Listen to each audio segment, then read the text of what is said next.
कुंज बिहारी गोपी जन वल्लभ गिरिवरधारी जय राधा माधव कुंज बिहारी।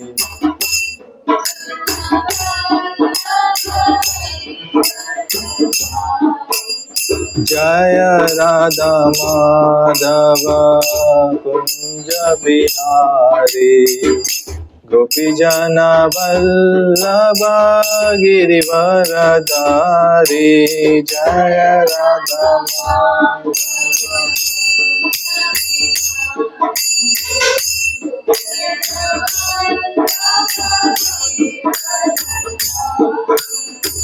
यशोदानंदन व्रज जनरंजन यशोदानंदन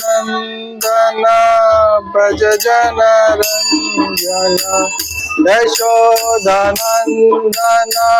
व्रज जनरंजन यशोदा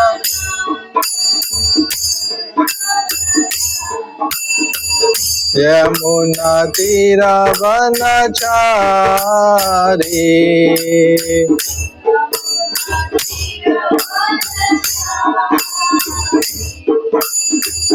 यमुना तीरवनचारी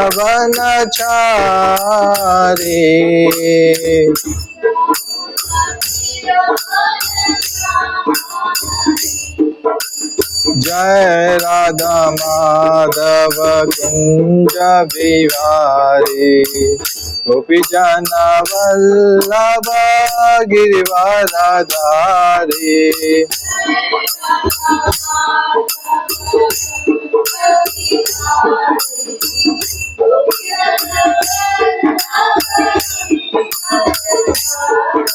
जय श्री कृष्ण चैतन्य प्रभु नित्यानंद श्री अद्वैत गदाधर श्रीवासादि गौर भक्तवृंद।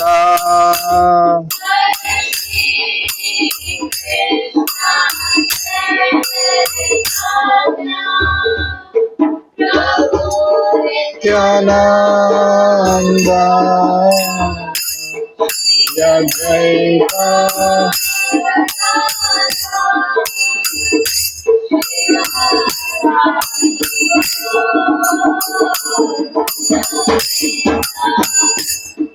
हरे Krishna Krishna Krishna Hare Hare Hare Rama Ram Ram Hare Hare Hare Krishna Krishna Krishna Hare Hare Hare Ram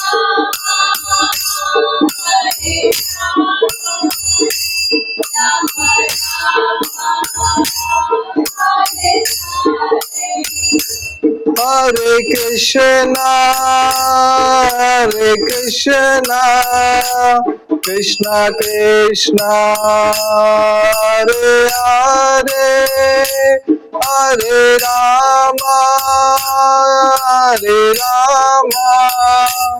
Ram Ram Hare Hare Hare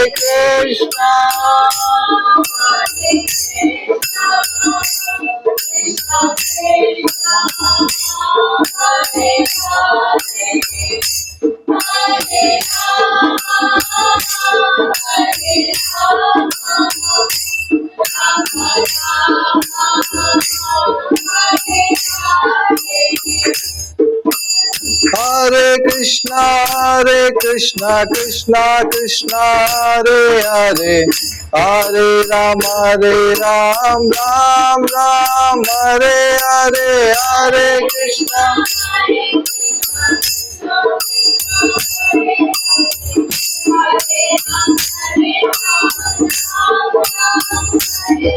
Hare Krishna, Hare Krishna, Krishna Krishna, Hare Hare, Hare Rama, Hare Rama, Rama Rama, Hare Hare, Hare Krishna, Hare Krishna.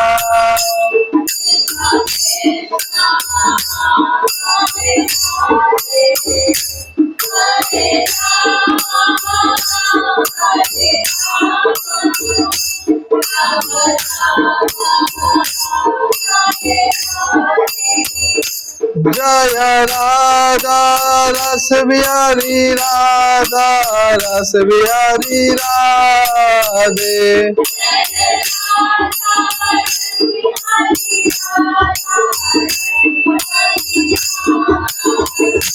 Jaya Sita Ram Lakshman Bhakta Hanuman.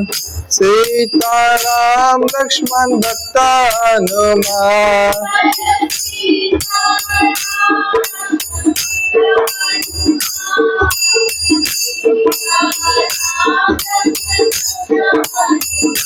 Jaya Gaura Nitai, Gaura Nitai, Patita Pavana Gaura Nitai.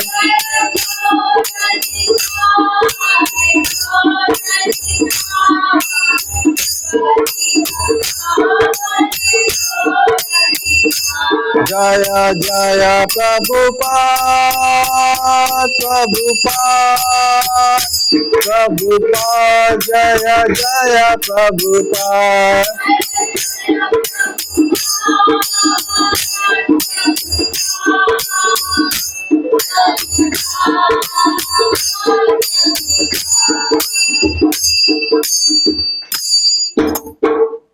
शरणाम संकीर्तन की, श्रील प्रभुपाद की।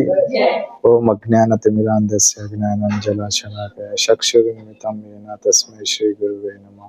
नमो विष्णुपदाय कृष्णप्रेष्ठाय भूतले श्रीमते भक्तिवेदान्त स्वामिनिति नामिने। नमस्ते सरस्वती देवी गौरवाणी प्रचारिणे निर्विशेष शून्यवादी भाष्यकार्यशतारिणे। जय श्री कृष्ण चैतन्य प्रभु नित्यानंद श्री अद्वैत गदाधर शिव सदि गौर भक्त वृंद।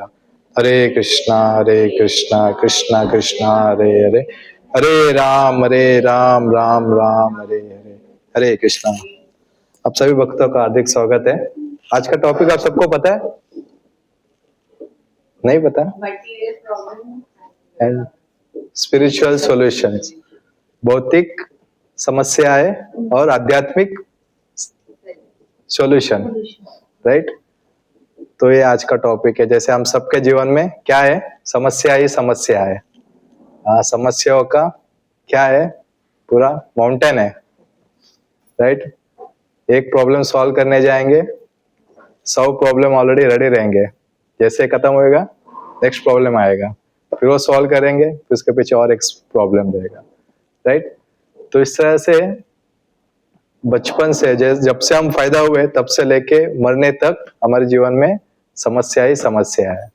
चाहे तो आप प्रैक्टिकल एग्जाम्पल हम सब है यहाँ पे, राइट? हमारे जीवन में बचपन से ही समस्या है।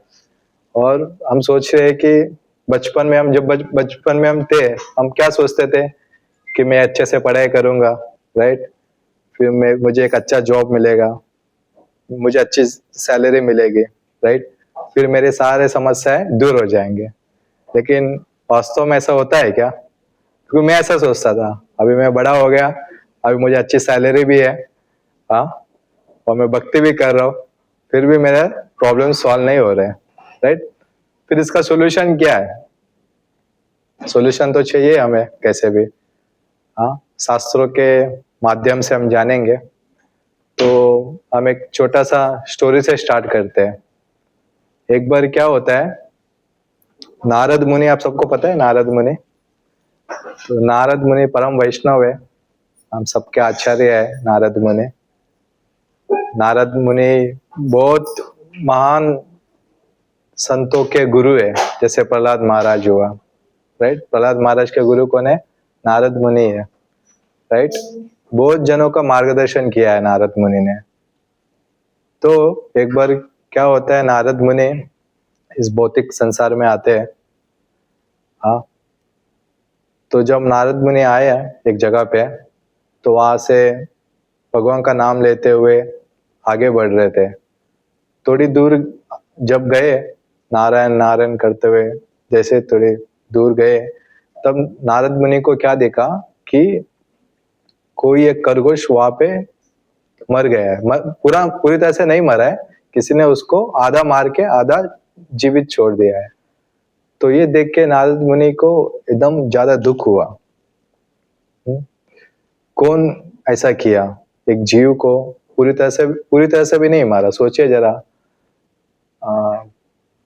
कितना तकलीफ होता होगा। फॉर एग्जाम्पल, किसी जीव को हम जैसे कि अभी मुर्गी ले लो, फॉर एग्जाम्पल, मुर्गी को हम उसका 2 पैर कट कर कैसे रखेंगे तो कितना तकलीफ होगा उसको, कितना दुख होगा।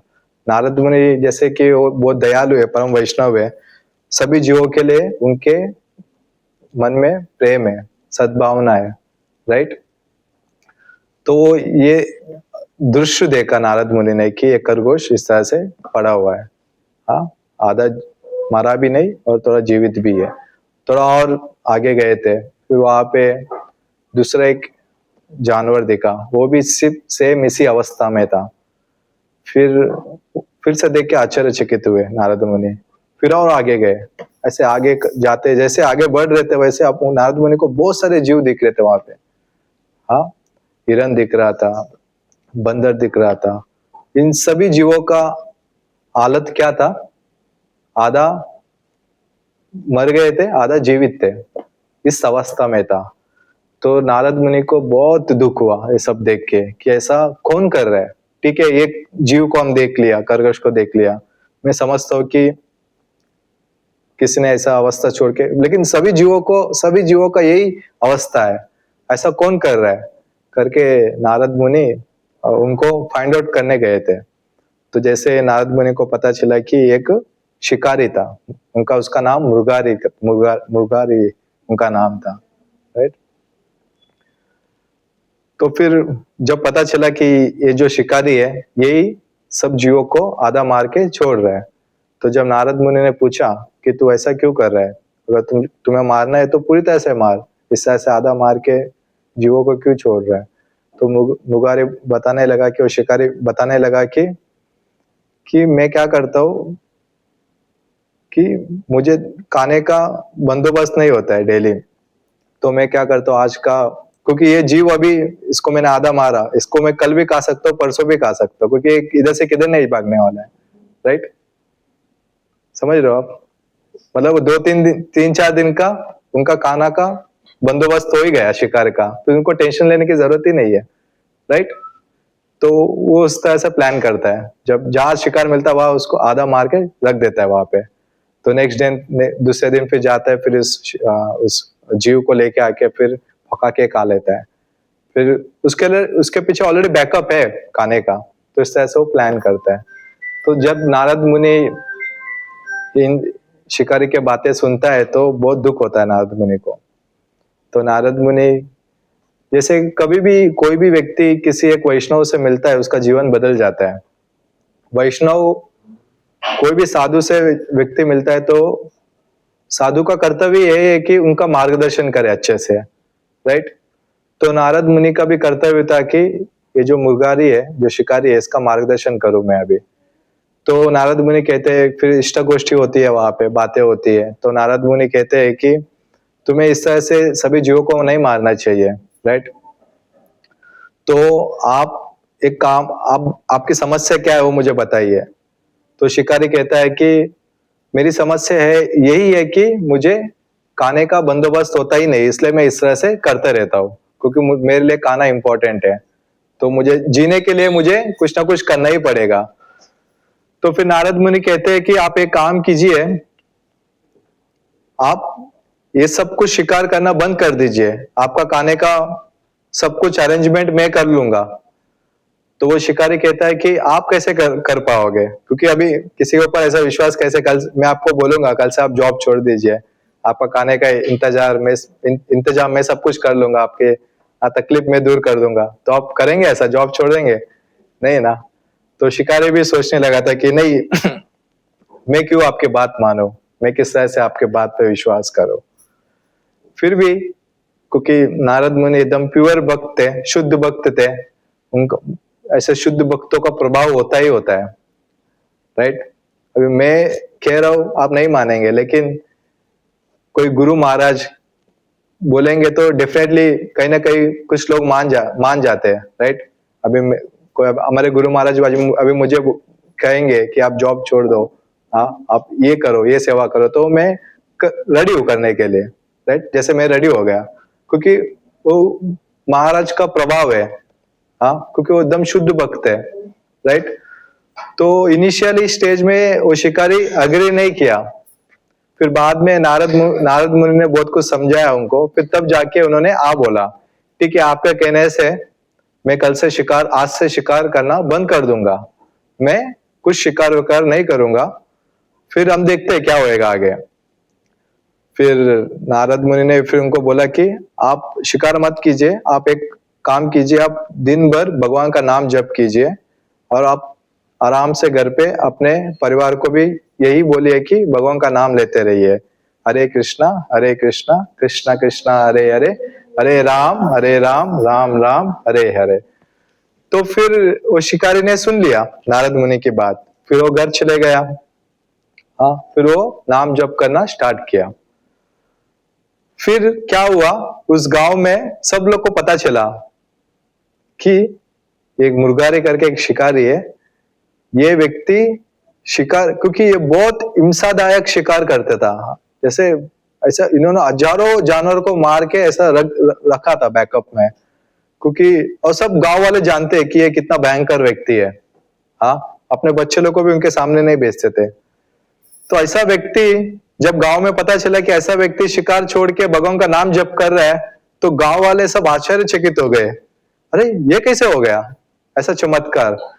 फिर सब गांव वाले उस शिकारी को, मुर्गारी को देखने गए। तो कोई, जब भी हम किसी के घर पे जाते हैं तो हम काले हाथ तो थोड़ी ना जाते हैं, हाँ, कुछ ना कुछ लेके जाते हैं, फूल या फ्रूट्स वगैरह कुछ भी लेके जाते हैं। तो गांव में सबको पता चला जैसे कि ये व्यक्ति ने सब कुछ छोड़ के घर में भगवान का नाम जप कर रहा है, तो सबके अंदर ये उत्साह हुआ कि हम सब इनको देखने जाएंगे। तो सभी गांव वाले ने क्या किया, तो काली हाथ नहीं आए, कोई 10 किलो चावल लेके आए, कोई 5 किलो अपना दाल लेके आए, कुछ लोग फ्रूट्स लेके आए, राइट। तो इस तरह से सभी गांव वालों ने सब कुछ सामग्री लेके उस मुर्गारी के घर आए। तो क्या हुआ यहाँ पे, कहने का तात्पर्य यह है कि भगवान का नाम जप करने से उस मुर्गारी के जीवन में कितना चेंजेस आया। क्योंकि आप सोचिए, खाना कोई बड़ी समस्या नहीं है, हम सब कुछ किसके लिए जी रहे हैं, हाँ, 3 चीजें, घर मकान रोटी के लिए ही जी रहे हैं, राइट। तो इसके लिए हमें कितना तकलीफ झेलना पड़ रहा है हमारे जीवन में, सिर्फ 2 वक्त का खाना खाने के लिए हमें दिन पूरा सुबह से लेकर रात भर हम परिश्रम कर रहे हैं, राइट। लोकल ट्रेन में जा रहे, धक्का मुक्की खा रहे, बॉस का ताना सुन के आ रहे, राइट। हम बैंक से लोन लेके बैठे हैं, हाँ, सब किसके लिए, सिर्फ 2 वक्त का रोटी के लिए, राइट। तो आप जरा सोचिए, जब नारद मुनि ने इस मुर्गारी को कहा कि आप सब कुछ छोड़ के भगवान का नाम जप कीजिए, तो उन्होंने सिंसियरली ये फॉलो किया। और जब इन्होंने फॉलो किया, उनकी जो क्या समस्या थी, खाने का समस्या था, वो ऑटोमेटिक सॉल्व हो गया, क्योंकि सब गांव वाले आके देखे गए सब कुछ, राइट।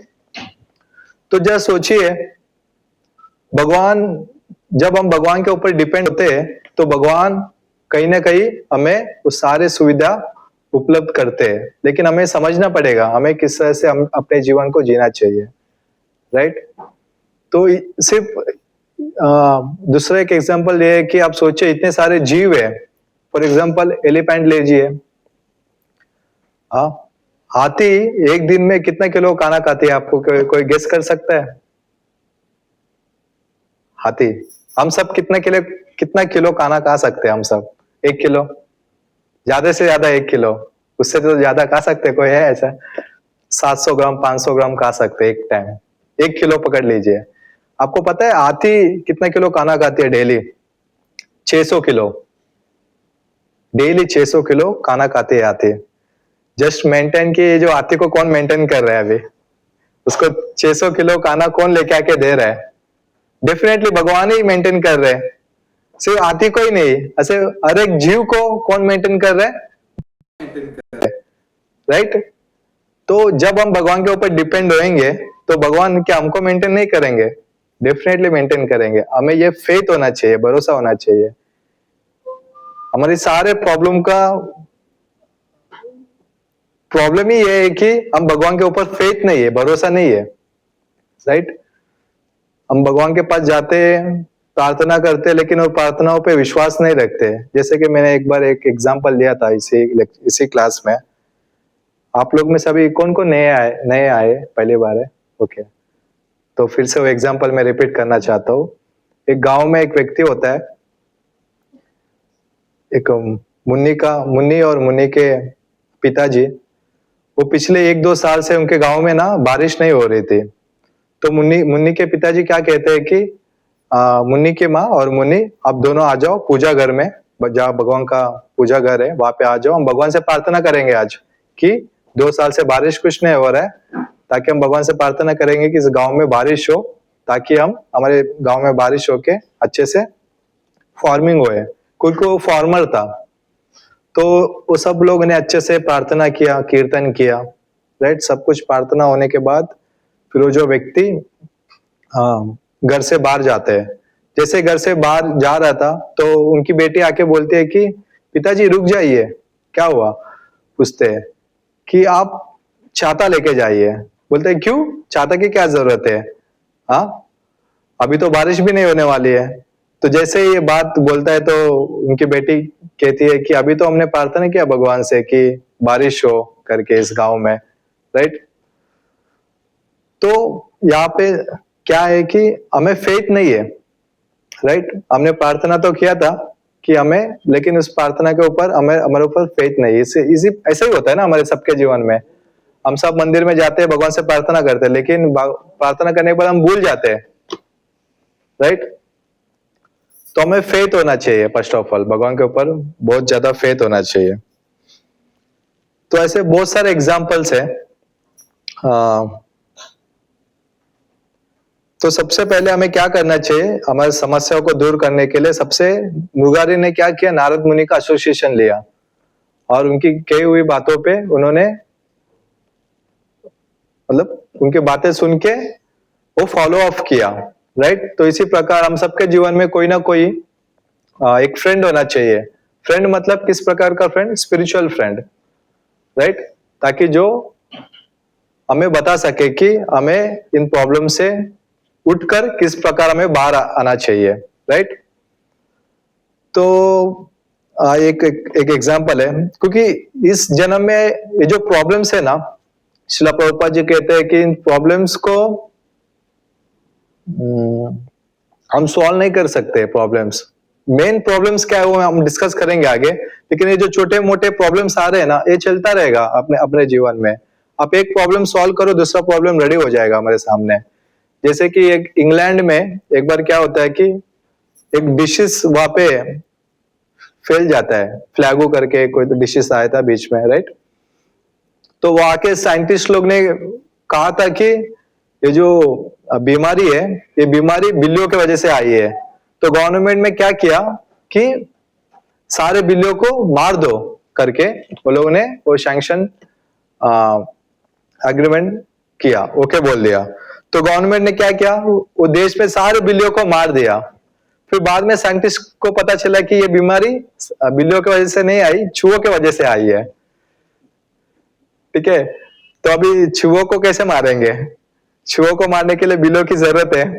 तो समस्या क्या कम हुआ क्या बढ़ गया? बढ़ गया, और 1000 गुना बढ़ गया, राइट। चूहों को तो अभी कैसे मारे, एक एक को ढूंढ के कैसे मारेंगे? हाँ बहुत। तो वो लोग ने क्या किया, फिर गवर्नमेंट ने, इंग्लैंड गवर्नमेंट में दूसरे देशों से बिल्लियां मंगाई थी, राइट। तो सेम ऐसा ही है हमारे जीवन में भी। हाँ, हम एक प्रॉब्लम सॉल्व करने जाएंगे तो दूसरा प्रॉब्लम रेडी हो जाएगा, राइट। एक और एग्जांपल है, एक बार एक साधु तपस्या कर रहा था। हाँ, तपस्या कर करके उसका पूरा दाढ़ी बढ़ गया था, राइट। दाढ़ी बढ़ने के बाद उसके दाढ़ी के अंदर ना एक चिमटी आ गई थी, क्योंकि साधु लोग बहुत दयालु होते हैं। हाँ, तो चीटी, सॉरी चीटी, ओके। तो चीटी आ गई थी। तो फिर वो साधु जब देखा कि मेरे दाढ़ी के अंदर चीटी है, तो उनके अंदर बहुत दया आया। अरे ये चीटी अपने परिवार से दूर हो गई है, इसको कुछ भी करके इसके परिवार के पास भेज देना चाहिए। तो साधु क्या करता है, बाजू में एक ट्री होता है, झाड़ होता है, वो झाड़ के पास लेके जाके अपने दाढ़ी को वहां रख देता है। तो चीटी को बोलता है तू जा यहाँ से, तेरे परिवार के पास जा करके, इस तरह से कहने लगता है। तो चीटी क्या उसकी भाषा समझती है? नहीं ना। तो फिर क्या हुआ, वो चीटी तो गया नहीं, और 10-15 चीटियां उस दाढ़ी में आ गया, उनके दाढ़ी में आ गया। तो फिर वो एक चीटी को निकालने जाए तो 10-15 चीटियों को मार दिया साधु ने। तो क्या यहाँ पे क्या हुआ, अभी प्रॉब्लम सॉल्व करने गया लेकिन प्रॉब्लम सॉल्व हुआ क्या? उल्टा। तो सेम ऐसे ही है, ये छोटे मोटे प्रॉब्लम्स हमारे जीवन में आ रहे हैं ना, ये सब माया के वजह से आ रहे हैं। हम बहुत खतरनाक हम फंस चुके हैं। इसको हम जितना सॉल्व करने जाएंगे ना, उतना हम फंसते जाएंगे, जैसे साधु फंसते गया, राइट। उसी प्रकार एक साइंटिस्ट है, तो जहाज में जा रहा था, तो जहाज में छोटा सा होल हुआ, तो वहां से पानी भरने लगा। तो दूसरे लोग कह रहे साइंटिस्ट आप कुछ करो, यहाँ पे देखो छोटा सा होल हो, इसमें से पानी आ रहा है, हाँ, और ज्यादा समय हो जाएगा तो जहाज डूब जाएगा। तो साइंटिस्ट क्या करता है, उनका बुद्धि इस्तेमाल करके एक और जहाज में एक और बड़ा होल कर देता है, और उधर लिख देता है इन, और इधर लिखता है आउट। तो पानी यहाँ से आएगा तो इसमें से चला जाएगा, लेकिन क्या वो जहाज ही डूब गया at the end of the day. तो हमारी भी नैया ऐसे ही होगी, हम जितना प्रॉब्लम से सॉल्व करते जाएंगे ना, तो करते करते हम भी एक दिन डूब जाएंगे, हमारा एक ओल्ड एज आएगा, हम मर जाएंगे, लेकिन हमारा प्रॉब्लम सॉल्व नहीं होगा, राइट। तो शिला प्रभुपाद जी कहते हैं कि शिला प्रभुपाद जी अपने लेक्चर में बहुत बार ये बातें रिपीट किया। मतलब आप कोई भी लेक्चर सुनो, शिला प्रभुपाद के लेक्चर में कहीं ना कहीं ये जो वर्ड है, पर्टिकुलर वर्ड है, बहुत बार रिपीट होता है। आपने भी सुना होगा, जन्मा मृत्यु जरा व्याधि, राइट। अब किस किस को पता है जन्मा मृत्यु जरा व्याधि? ओके, तो मोस्ट ऑफ द कुछ लोगों को पता है, हम कई बार सुने इस बात को, लेकिन श्रीला प्रभुपाद जी बहुत एम्फसाइज करते हैं इन बातों को, क्योंकि ये जो जन्मा मृत्यु जरा व्याधि है, ये हम इसी जन्म में रह के सॉल्व कर सकते हैं। This are the main problems. ये जो 4 चीजें, जन्मा मृत्यु जरा व्याधि, ये मेन प्रॉब्लम्स है। बाकी जो भी छोटे मोटे प्रॉब्लम्स है वो प्रॉब्लम्स नहीं है एक्चुअली। इन 4 चीजों को हम सॉल्व करेंगे, देन हमारा लाइफ सक्सेसफुल हो सकता है। हम इस भौतिक संसार के उठ के हम आध्यात्मिक ओर जा सकते हैं, right. This are the main problems. क्या है? जन्मा मृत्यु जरा व्याधि। ये प्रॉब्लम्स हम जो मनुष्य शरीर में रह के ही सॉल्व कर सकते हैं, ना कि कैट्स और डॉग्स के शरीर में रह के, राइट। तो जन्म जो है, आप डस्टबिन देखे होंगे, डस्टबिन के अंदर बहुत सारा कचरा है, हाँ, उसके अंदर किसी व्यक्ति को हम रखेंगे डस्टबिन के अंदर और उसको पैक करेंगे, उसका हालत कैसे होगा? कितना भयंकर होगा? कितना देर वो रह सकता है उधर? हाँ, 1 घंटा, उससे ज्यादा रह सकता है? नहीं। जस्ट इमेजिन, अपना जब जन्म होता है, हम माँ के गोद में रहते 9 महीना, राइट, वो भी कैसे उल्टा लटकते हुए, हाँ, राइट। तो हमारा जो जन्म है वो कितना दुखदाई है। जब जन्म ही इतना दुख से मिल रहा है तो क्या हम एक्सपेक्ट कर सकते हैं जब हमारा जन्म होगा हमारा जीवन एकदम खुशियों से भरा रहेगा? हम एक्सपेक्ट कर सकते हैं? जब जन्म इतना दुखी से हो रहा है तो सोचिए कि जब जन्म होने के बाद उसका हालत क्या होगा। क्योंकि भगवान कह रहे कि ये जो संसार है ये दुखालयम अशाश्वतम। हाँ, जैसे आप सोचिए एक गधा है, गधा के सामने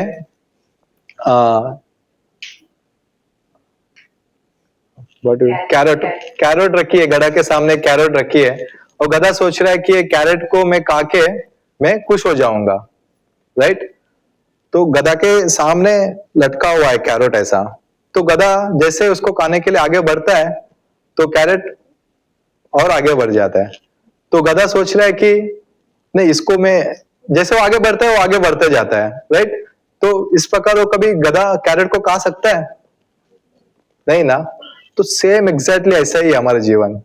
हम सोच रहे कि अभी मुझे खुशी मिलेगा, देखिए अभी मुझे बेटा नहीं हो रहा है, बेटा होने के बाद मेरे जीवन में खुशियां आएगी।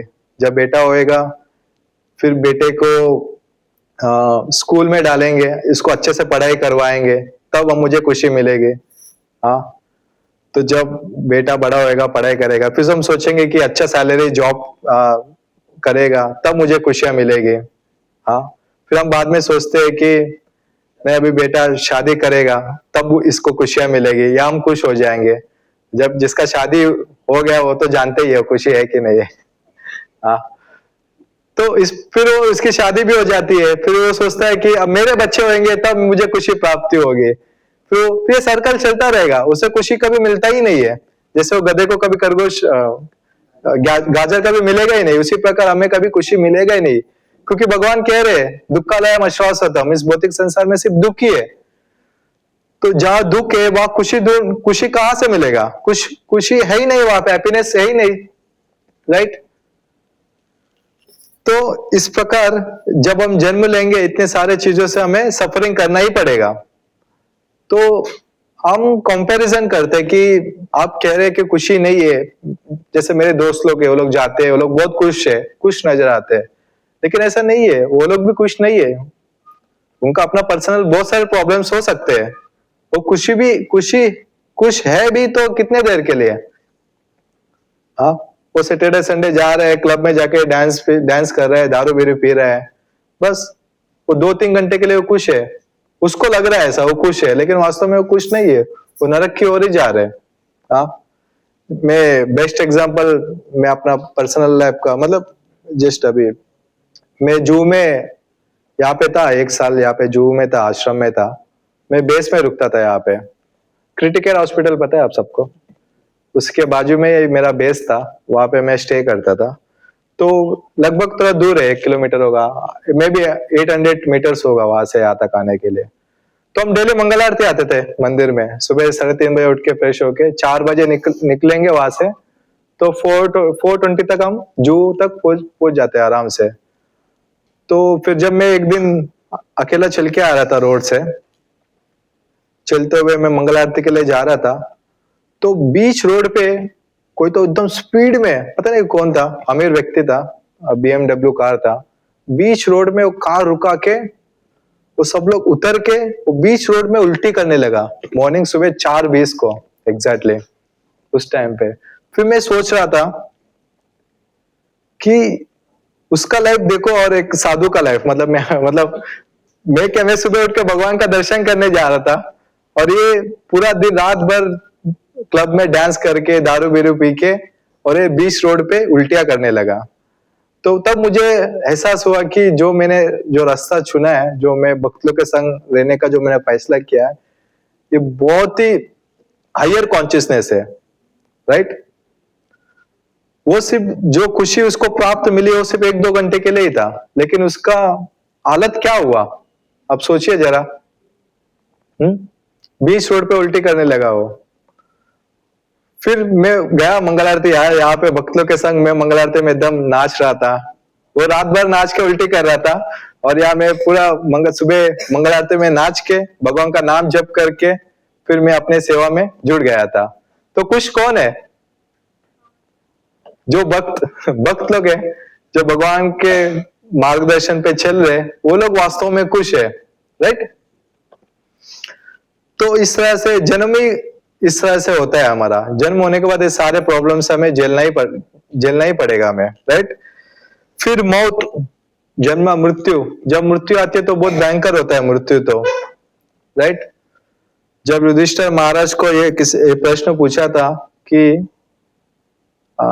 आश्चर्य बात क्या है इस पूरे संसार में, तो युधिष्ठिर महाराज कहते हैं कि लोगों को पता है कि वो अमर नहीं है, उनको एक दिन मरना ही है, फिर भी वो ऐसे खुशी से जीते, ऐसे खुशी से जीना चाहते हैं कि वो हमेशा अमर ही है।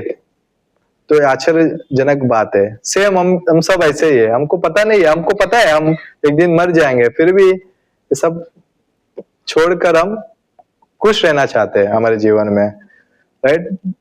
तो जन्म मृत्यु जरा व्याधि, जो जरा है जैसे ओल्ड एज है, ओल्ड एज में बहुत सारे प्रॉब्लम्स आते हैं, मुझे बताने की जरूरत नहीं है, आप सबको पता ही है। और जो व्याधि है, इसमें जो डिसीज हमें जो प्रॉब्लम्स आता है, इसमें इसमें पता है आपको एक बात, जो जिसको बीमार होता है इसमें दो कॉन्सिक्वेंसेस होते हैं। जब भी आप बीमार होते हो ना, आप दुखी होते हो, लेकिन आप जितना दुखी हो अपोजिट डायरेक्शन में कोई एक ऐसा पार्टी है बहुत ज्यादा खुश रहता है वो डॉक्टर। फॉर एग्जाम्पल आपको डेंटिस्ट कुछ दांतों में प्रॉब्लम हुआ तो कितना पेनफुल होता है, राइट। आपको दुख तो मिल ही रहा है, लेकिन डॉक्टर के लिए वो खुशी की बात है, हाँ। क्योंकि जरा सोचिए, डॉक्टर के पास, डेंटिस्ट के पास कोई भी पेशेंस ही नहीं आ रहा है, तो वो क्या सोचता है? वो भगवान से प्रार्थना करता है कि आप कुछ लोगों को भेज दीजिए मुझे मेरे पास, ताकि मेरा बिजनेस चले। मतलब वो प्रार्थना क्या कर रहे हैं? ताकि भगवान आप कुछ लोगों को बीमार कर दीजिए, ताकि लोग मेरे पास आए, ताकि मैं अपना जीवन खुशी से जी सकूं। तो संसार में सब लोग ऐसे ही है। आप सिवाय चोर को छोड़ के सब नेगेटिव प्रे करते हैं। हाँ, सब लोग ऐसे ही है। सबको पैसा दो ताकि मैं चोरी कर सकूं, बाकी सब लोग बोलते हैं कि सबको। हाँ, तो चोर ही है, लेकिन हम सब भी चोर ही है, राइट। हम क्या कर रहे हैं? हम भगवान का ही संपत्ति लेके हम एंजॉय कर रहे हैं, हम भगवान को कुछ नहीं दे रहे, भगवान के सेवा में हम कुछ नहीं कर पा रहे। कोई छोटा चोर है, कोई बड़ा चोर है, लेकिन हम सब क्या है? चोर ही है, राइट। तो इस तरह से ये सब कॉन्सिक्वेंसेस है, तो हमें समझना चाहिए इसका सॉल्यूशन क्या है, हाँ। तो ये जन्म मृत्यु जरा व्याधि को किस तरह से हम सॉल्व कर सकते हैं इसी जन्म में रह के, तो हमें बेसिक्स नॉलेज होना चाहिए। एक बार क्या होता है कि एक राजा के पास 4 पत्नियां, रानियां थी, मतलब 4 वाइफ्स थे राजा के पास। जो पहला वाइफ थी वो बहुत अच्छी थी, डाउन टू अर्थ थी, राइट। और जो दूसरी वाइफ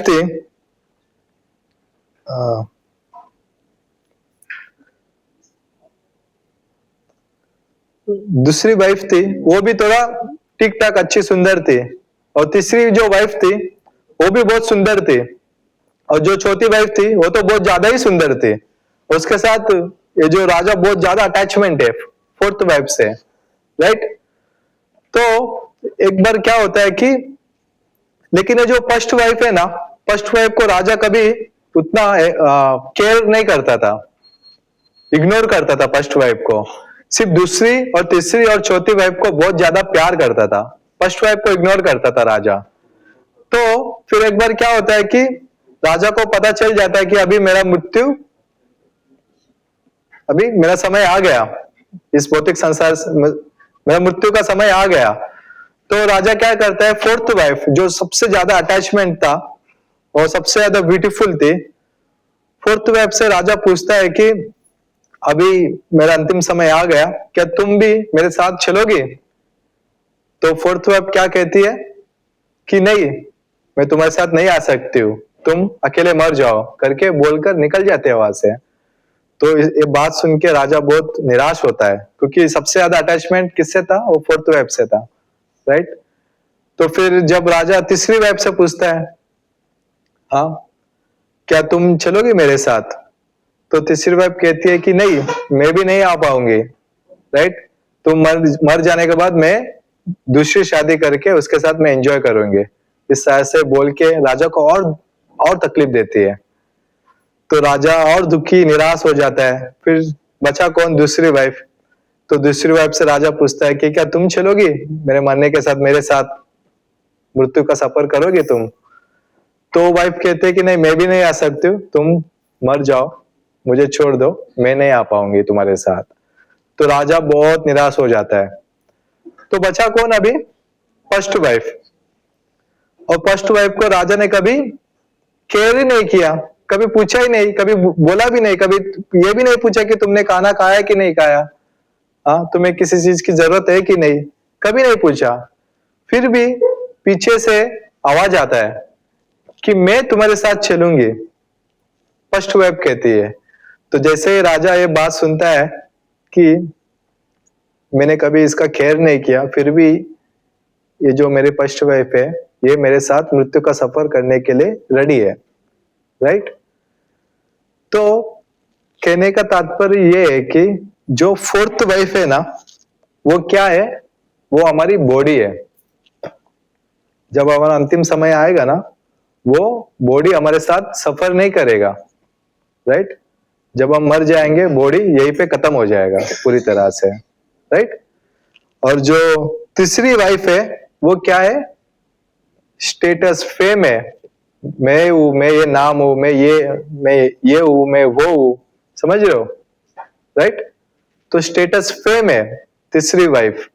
वो क्या करेगा, जैसे हम मर जाएंगे वो ट्रांसफर होगा, किसी और के पास चले जाएगा। फॉर एग्जाम्पल अभी मैं इस मुंबई का एमएलए हूं और मुझे बहुत फेम है, मुझे इसका गर्व है, राइट।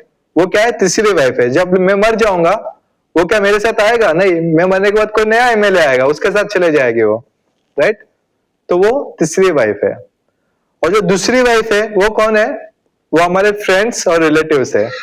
हमारे साथ तो रहेंगे वो, लेकिन हमारे साथ रह के हमें हमारे दुखों में भी वो हमारे साथ रहते हैं, लेकिन हमारे साथ वो सफर तय नहीं करेंगे मरने के बाद, राइट। लेकिन जो फर्स्ट वाइफ वो कौन है, वो आत्मा है, हमारी आत्मा जो हमेशा हमारे साथ रहती है।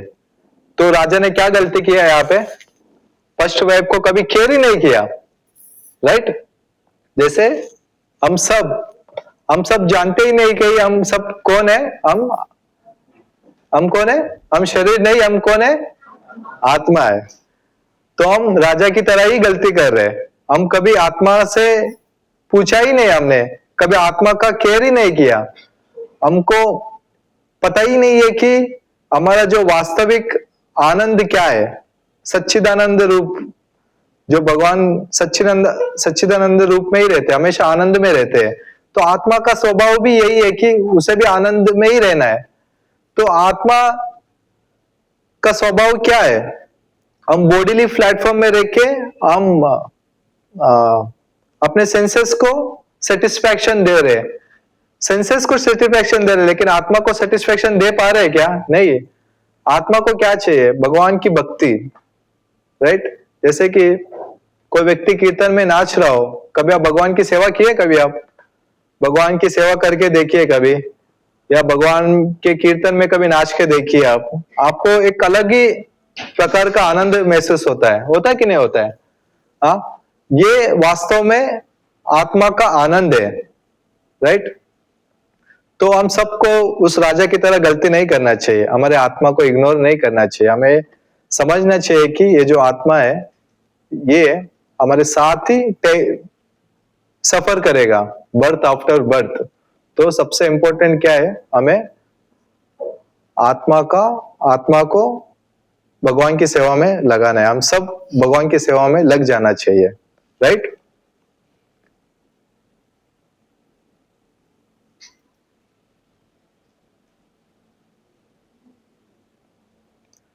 तो इसी तरह है भगवत गीता में भी पहला जो श्लोक है धृतराष्ट्र, क्या श्लोक है भगवत गीता में पहला श्लोक? धृतराष्ट्र कहते हैं धर्म क्षेत्रे कुरुक्षेत्रे सामवेतयुयुत्सव मामकां पांडवच्चैव किम अकुर्वत संजय।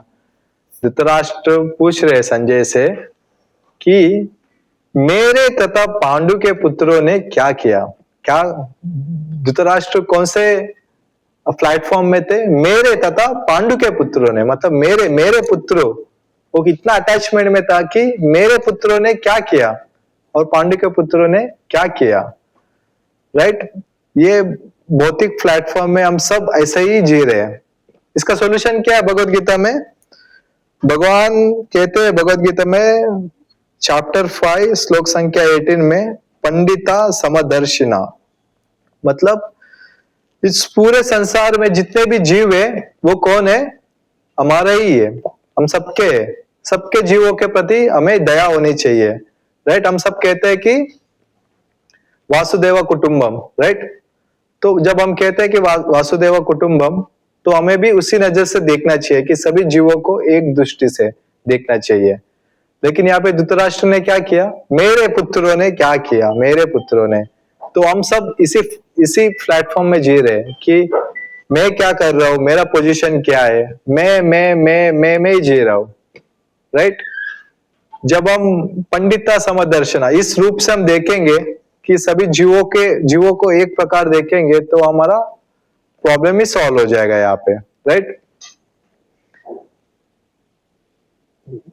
क्योंकि जब हम इस प्रकार इस भौतिक संसार से हम देखेंगे कि सब लोग हमारे ही है। फॉर एग्जाम्पल अभी कैसे बताऊं मैं, सोचिए आपका फ्रेंड है और कोई अनजान व्यक्ति है। राइट, आपका फ्रेंड ने ट्रेन में जा रहे हैं तो एक अनजान व्यक्ति ने 10 रुपया चोरी किया, आपके फ्रेंड ने 100 रुपया चोरी किया। राइट, चोरी तो दोनों ने किया। राइट, लेकिन आप सपोर्ट किसको करोगे? आप अटैचमेंट में रहोगे ना। आपको पता है कि इसने भी चोरी किया, लेकिन जब सपोर्ट करने की बात आती है तो हम सब किसको सपोर्ट करेंगे? अपने फ्रेंड को सपोर्ट करेंगे। राइट, तो सेम ऐसे ही है, क्योंकि हम पंडिता समदर्शना के रूप से हम देखेंगे तो प्रॉब्लम ही सॉल्व हो जाएगा। कि हमारा सोल्यूशन क्या होगा? यहाँ पे वो भी चोर है, ये भी चोर है, मुझे किसी को सपोर्ट ही नहीं करना है, यहाँ पे दोनों ही चोर है। राइट, तो सेम ऐसे ही है, जब हम एक समान दृष्टि से हम देखेंगे तो प्रॉब्लम ही सॉल्व हो जाएगा वहां पे। राइट, तो कहने का तात्पर्य ये है कि हमारे जीवन में ये जो समस्या है ना, छोटी मोटी समस्या, ये सब आते रहेंगे। This is a continue path है। इसको आप जितना सॉल्व करते जाओगे उतना हम उसमें फंसते जाएंगे, ये कभी सॉल्व नहीं होगा। जो मेन प्रॉब्लम्स क्या है? जन्म मृत्यु जरा व्याधि। इसको जब हम सॉल्व करेंगे देन हमारा जो लाइफ है वो सक्सेसफुल होएगा। राइट, तो इसको हमें अच्छे से समझना चाहिए। तो may be next week I am just thinking that कि गीता जयंती आने वाली है। अभी 1 दिसंबर को गीता जयंती है, तो मैं ऐसे ही सोच रहा था कि एक बार पॉसिबल तो नहीं है एक लेक्चर में पूरे भगवत गीता को कवर करना, फिर भी हम कोशिश करेंगे कि पूरे भगवत गीता का ओवरव्यू हम लेंगे, अच्छे से हम समझेंगे। एटलीस्ट बेसिक नॉलेज भी हमें समझ में आएगा ना भगवत गीता के ऊपर। एटलीस्ट हमें समझ में आएगा कि हमें किस प्रकार जीना चाहिए और किस प्रकार हमें अपने लाइफ को सक्सेसफुल बनाना चाहिए। राइट, क्योंकि थोड़ा भी भौतिक आध्यात्मिक नॉलेज रहेगा ना हमारे जीवन में, हमारे बहुत सारे प्रॉब्लम से हम बच सकते हैं। राइट, क्योंकि इसमें कोई लॉस नहीं है। जैसे कि हम अभी भक्ति कर रहे हैं, आप सब भक्ति कर रहे हो, कौन कौन हरे कृष्ण महामंत्र का जप करते हैं यहाँ पे? और कितने सालों से कर रहे हैं आप लोग? 1 साल, 2 साल, 3 साल, 5 साल से कर रहे हैं। राइट, राइट, तो अभी मैं आप सबसे एक प्रश्न पूछता हूं कि इसमें आपका कोई लॉस है? इसमें कोई लॉस नहीं है। राइट, लेकिन मैं आपसे एक और प्रश्न पूछना चाहता हूं, कौन कौन आप लोग यहाँ पे नौकरी कर रहे हैं, जॉब कर रहे हैं, हम सब कर रहे हैं, राइट? फॉर एग्जाम्पल आपके घर में कोई ना तो कर रहे हैं, पिताजी कर रहे होंगे या हस्बैंड कर ही रहा होगा। कितने सालों से कर रहे हैं? 10 साल, 15 साल, 20 साल से कर रहे हैं, राइट? तो क्यों कर रहे हैं वो नौकरी? पैसों के लिए, ताकि हम अच्छे से जी सके, राइट? अभी मैं आपसे एक प्रश्न पूछता हूं, इसमें कोई लॉस है? इसमें लॉस है, 101% लॉस है। वो कैसे? सोचिए आप जरा, एक व्यक्ति है, उसने पूरा जीवन मेहनत करके उसने भक्ति नहीं की, लेकिन उसने कर्म किया, अच्छे कर्म किए वो, राइट? और पूरी लगन के साथ उसने करोड़ रुपया कमाया और बहुत बड़ा आदमी बन गया, राइट? और लेकिन उसने भक्ति नहीं की, तो फिर क्या हुआ? उसका मृत्यु आ गया। मृत्यु आने के बाद फिर उसका क्या हुआ? अगला जन्म हुआ। अगला जन्म होने के बाद क्या उसकी जो संपत्ति है वैसे की वैसे ही थी? लॉस ही है ना। फिर वो कहां से स्टार्ट किया? जीरो से स्टार्ट किया। इस जन्म में कोई व्यक्ति जीरो से स्टार्ट करके 90% तक आ गया, करोड़ों रुपए संपत्ति आ गई उसके पास, फेम आ गया, बहुत बड़ा नाम आ गया, पूरे वर्ल्ड में उसका नाम है, हाँ? लेकिन उसने भक्ति नहीं की, वो मर गया। फिर अगला जन्म में उसका भक्ति, फिर से उसका जन्म हुआ, फिर से वो कहां से स्टार्ट कर रहा है? जीरो से स्टार्ट कर रहे हैं। मतलब उसका लॉस ही है ना इसमें। लेकिन आप सोचिए, कोई भक्त है, उसने पिछले 5 साल से भक्ति कर रहे हैं, भगवान का नाम जप कर रहे हैं, पिछले 10 सालों से नाम जप कर रहे हैं, फिर कहीं ना कहीं उसकी भक्ति छूट गई, समझ जाओ, हाँ? लेकिन उसमें उसका लॉस है क्या? नहीं है, उसका लॉस नहीं है, क्योंकि भगवान भगवत गीता में कहते हैं कि जो व्यक्ति, जब हम अगले जन्म में वो भक्ति ट्रांसफर होती है, राइट?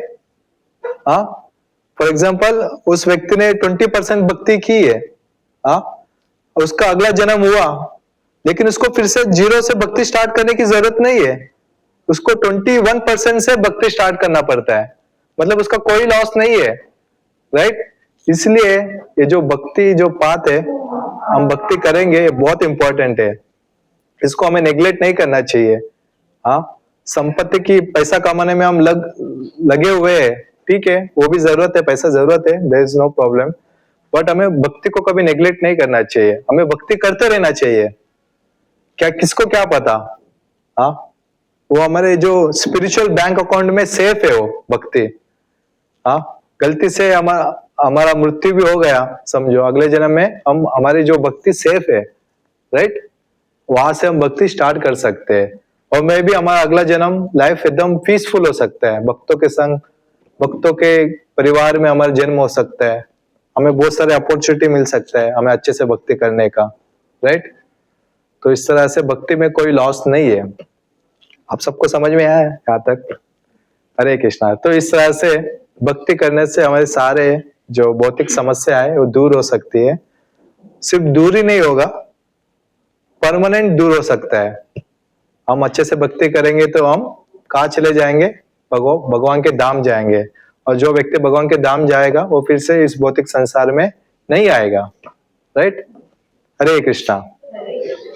किसी का कोई समस्या है तो सॉरी, किसी का कोई डाउट्स है तो पूछ सकते हैं, किसी का कोई टिप्पणी, कोई डाउट्स है तो पूछ सकते हैं।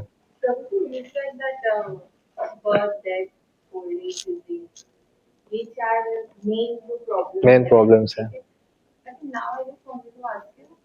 दूसरा you said problem will keep coming. Correct. तो अभी can we just ignore them, like? या डेफिनेटली इग्नोर कर सकते हैं। हाँ, मतलब you don't have to think about it also. कि हमको कोई लेना देना नहीं है अभी। Means if you become aloof Yeah. from everything. That's the point only. सोचिए जरा, just imagine, for example, अभी मेरे लाइफ में एक प्रॉब्लम आया, मैं बहुत बड़ा टेंशन ले रहा हूँ, क्या वो प्रॉब्लम सॉल्व होने वाला है? नो। फॉर एग्जाम्पल, मुझे बहुत ज्यादा गुस्सा आ गया, क्या गुस्सा आने से क्या वो प्रॉब्लम सॉल्व हुआ? उससे तो हमारा लॉस है उसमें, राइट? द सेम वे मैं ये भी एग्जांपल दे चुका था। एक बार एक प्रभु जी भगवत गीता बांट रहे थे, हाँ, तो माता जी कहने लगी थी कि नहीं भगवत गीता नहीं लेना चाहिए हमें, भगवत गीता घर पे रखने से झगड़े होते हैं। अरे वो प्रभु जी कहने लगा, ये आपको किसने कहा? नहीं नहीं, ये मैं बचपन से सुनते आ रहा हूँ, सुनते आ रहे हैं, आप भी सुने होंगे ना। तो प्रभु जी ने सवाल पूछा कि आप बताइए, जिनके घर में भगवत गीता ने ये क्या, उनके घर में क्या झगड़ा नहीं होता है? डेफिनेटली होता है ना। तो सेम वे फिर प्रभु जी ने बताया, देखिए भगवत गीता घर पे रखने से झगड़े नहीं होते, उल्टा हमें विजय प्राप्ति होती है। जैसे कि भगवत गीता कौन सुना था? अर्जुन ने सुनी थी क्या दुर्योधन ने सुना? अर्जुन ने सुना। तो विजय किसे मिला? अर्जुन को मिला। तो यदि हम भगवत गीता में घर पे रखेंगे या हम पढ़ेंगे तो हमें भी अर्जुन की तरह विजय मिलेगा। तो ये सब मिसअंडरस्टैंडिंग है। हाँ, तो सेम वे जब प्रॉब्लम्स आता है तो डेफिनेटली हमें उसका सोल्यूशन निकालना चाहिए, लेकिन उसको ज्यादा ओवरथिंक नहीं करना चाहिए, राइट? डिप्रेशन में नहीं जाना चाहिए। तो हम we can take the association of कोई भी शिक्षा गुरु रहेंगे हमारे, एक प्रॉब्लम सॉल्व करने जाओ तो 10 आते हैं, राइट? हाँ, करेक्ट है, इट इज ओके, हम इग्नोर भी कर सकते हैं, there is no problem, but it is depend on समस्या, वो किस प्रकार का प्रॉब्लम है। It is better we have to discuss with our spiritual leader, जो भी हमारे शिक्षा गुरु है उनसे डिस्कस करना चाहिए। जैसे मैं एग्जांपल दिया ना अभी शिकारी का, मुगारी का, उन्होंने नारद मुनि का एसोसिएशन लिया तो उसके जीवन के सारे समस्याएं दूर हो गए। he was living a very peaceful life after that.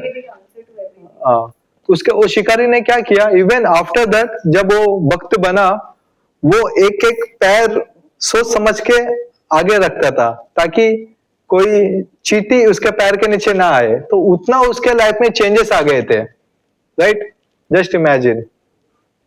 तो वी कैन इग्नोर, बट वो डिपेंड करता है कि कौन सा प्रॉब्लम है। तो छोटे छोटे समस्या है, जैसे कि लोगों का प्रॉब्लम ये होता है कि जैसे कि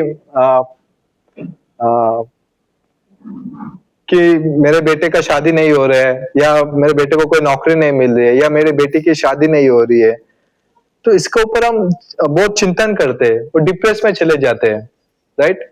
हमें प्रयत्न करना चाहिए, वो बाकी भगवान के ऊपर छोड़ देना चाहिए। हमारा कर्तव्य क्या है, माता पिता का कर्तव्य क्या होता है कि हमें कोशिश करना चाहिए कि मैं जितना हो सके किस तरह से हमारे बच्चों का भविष्य में सुधर सकता हूँ, लेकिन उसके साथ अटैचमेंट नहीं होना चाहिए। अटैचमेंट हम रहेंगे वो प्रॉब्लम के साथ तो समस्या कभी सॉल्व होगा ही नहीं वहां पे, राइट? क्योंकि सबका इंडिविजुअल कर्मा है, सबका अपना अपना कर्मा है, तो इसके ऊपर हम कुछ कह नहीं पाएंगे। सब दे हैव टू सफर, हम सबको सफरिंग तो करना ही पड़ेगा, right? Yes yes, your question? No, I was just asking, like, you just said suffering is inevitable anyway, we all have to suffer, but then how far can faith really be an answer to any of the sufferings, considering in reality there is so much more than just कि मेरे बेटे की शादी नहीं हो रही है। So yeah, that was what I was my largely my question. तो इसका भी एक यही है कि मैं लास्ट सैटरडे के दिन मैं एक एग्जांपल दिया था, जैसे कि मैं जैसे प्रभुपाद जी ने एम्फेसाइज किया था कि जन्म मृत्यु जरा व्याधि, this are the our main problems, right? इसको हम सॉल्व करेंगे तो all the problems will be solve, right?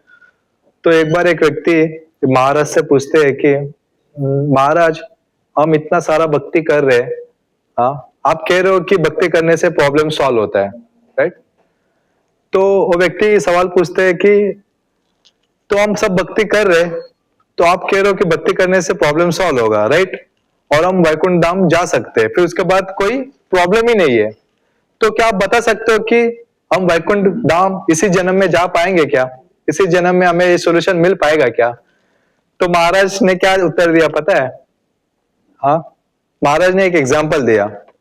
एक बार एक गांव में ना एक व्यक्ति आया था और वो फार्मर से पूछने लगता है कि क्या आप मुझे बता सकते हो यहाँ पे रेलवे स्टेशन कितना दूर है यहाँ से? तो फार्मर कुछ जवाब नहीं देता है वहां पे। फार्मर कहता है कि कुछ जवाब ही नहीं देता है। फिर वो व्यक्ति पूछता है कि अरे कुछ तो जवाब दो, मैं कब से आपको पूछ रहा हूँ, मुझे अभी ट्रेन पकड़ना है, बहुत लेट हो रहा है। फार्मर चुपचाप बैठ जाता है, कुछ जवाब नहीं देता है। फिर वो व्यक्ति समझ जाता है कि इसको पूछना बेकार है, इससे अच्छा मैं तुरंत भाग भाग के ट्रेन पकड़ लूंगा। तो जैसे वो व्यक्ति भागने लगता है तो फार्मर तुरंत बोलता है कि 10 मिनट्स। तो व्यक्ति पूछता है कि अरे कब से मैं आपको पूछ रहा हूं, आप कुछ जवाब नहीं दिया। हाँ, तो अभी 10 मिनट कैसे बोल रहे हो? तो फार्मर कहने लगता है कि मुझे आपका स्पीड नहीं पता है ना, आप कितने स्पीड में जा रहे हो, ताकि मैं बता सकूं आप 10 मिनट में पहुंचोगे क्या आप 1 घंटे में पहुंचोगे, क्योंकि आप एक जगह पे रह के आप मुझे पूछ रहे हो, तो आपका जो क्या है, 0 पे हो आप, तो मैं कैसे बता सकता हूँ। द सेम वे, तो हम सब भक्ति कर रहे हैं लेकिन हम 0 पे है क्या, 1% पे है क्या, 20% पे है। अगर हम अच्छे से भक्ति कर रहे हैं तो definitely we will go back to in this world only, Vaikunth Dham इसी जन्म में हम जा पाएंगे। अगर हम अच्छे से भक्ति नहीं कर पा रहे, हमें एंजॉय भी करना है, भक्ति भी करना है, then we have to take another जन्म, राइट। फिर उस लाइफ में हमें फिर then again we have to continue, जन्म मृत्यु जरा व्याधि, circle will be continue. Hare Krishna. आप सबका बहुत बहुत स्वागत, सॉरी, धन्यवाद आप सबका। वांछा कल्पतरुभ्यश्च कृपा सिन्धुभ्येव च पतितानां पावनेभ्यो वैष्णवेभ्यो नमो नमः। There is an announcement? हरे कृष्णा। तो हम राकेश चरण प्रभु का हरे कृष्णा महामंत्र से धन्यवाद, सुंदर सेशन देने के लिए। तो हरे कृष्णा कृष्णा